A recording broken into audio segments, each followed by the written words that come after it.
But as the Fed continues to hike and stocks go down and bonds go down, cash may be looking a lot more attractive. Your next guest says the Fed hikes by half point in December. Proxied by yields, cash will outperform the expected return on a standard 60-40 portfolio. Joining us now on why cash may be king once again is Dirk Willer. He is the global head of macro asset allocation and emerging market strategy at Citigroup. Dirk, good to have you on.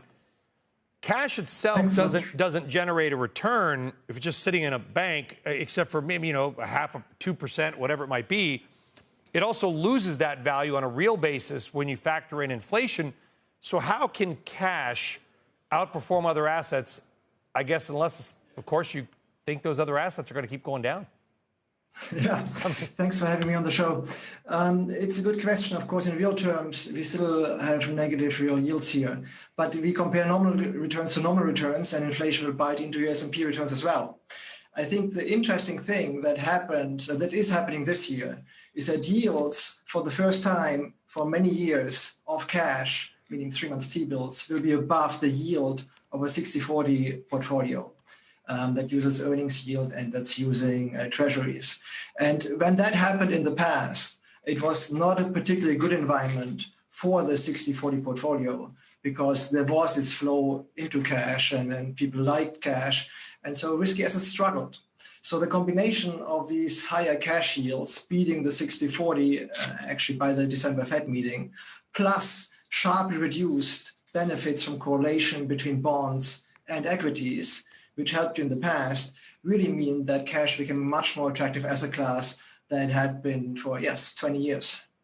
How long should we invest in cash? How long do you see this trend lasting, Dirk? Yeah, I think one other positive aspect of cash is, of course, that it does give you the option to have that cash to, again, move back to risky markets. The way we see it is that U.S. Treasuries you have to buy when the Fed is almost done hiking. Now, we have a call that will go until May to roughly 550 at the upper end of the range. And when that is close, I think some of the cash should go into treasuries again. When do you buy the S&P, though? On the S&P, it's very clear that it really only bottoms when the U.S. recession has started and is well on the way. And we have a recession call here at Citi for the second half of next year. So the way we would see it is now is a good time to own cash, earn that yield. Then as the Fed gets to the end of the cycle, some of that would be deployed in treasuries. As the recession is fully understood and has started, then it's time to again deploy the rest of the cash in risky assets. As the global head of macro and asset allocation at Citigroup, do people kind of look at you like, Dirk, I've been doing this 25 years. I've never heard anyone recommend cash. Yeah, it's rare that it works, right?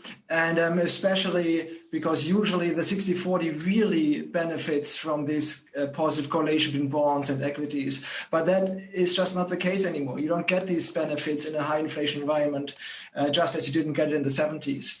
And therefore, it's a special situation where really bonds go down at the same time as equities go down. And only in these situations does it make sense of a cash allocation. Yeah. But, we are in that environment right now. And that's why I think it's rare that it works, but it should work. Well, it's an interesting take. Listen, Dirk, maybe we do a whole hour special devoted to cash strategies. Dirk Willer, thank you very much. Appreciate that.